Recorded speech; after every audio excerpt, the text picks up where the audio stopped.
ফেনী জেলার সোনাগাজীতে সাবের pilot high school মাঠে আমরা বিএনপি পরিবার আয়োজিত বিগত আন্দোলন সংগ্রামে আওয়ামী লীগের দোসরদের হাতে নির্যাতনের শিকার ও নিহত বৃহত্তর নোয়াখালীর ৮০ পরিবারকে আর্থিক অনুদান, একটি পরিবারকে বাড়ির চাবি হস্তান্তর ও জনসভা অনুষ্ঠিত হয়।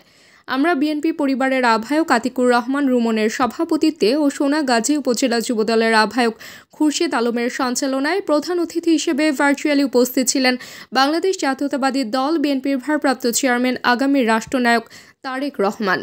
জনসভায় বিশেষ অতিথি হিসেবে উপস্থিত থেকে বক্তব্য রাখেন বিএনপির সিনিয়র যুগ্ম মহাসচিব Ruhul Kabir Rizvi, vice chairman Barkatullah Bulu, vice chairman Abdul Awal Mintu, BNP চেয়ারপারসনের উপদেষ্টা সাবেক এমপি অধ্যাপক জয়নাল আবেদিন, সাবেক জাতীয় সংসদের হুইপ জয়নাল আবেদিন ফারুক সহ বিএনপি অঙ্গ ও সহযোগী সংগঠনের নেতাকর্মীবৃন্দ।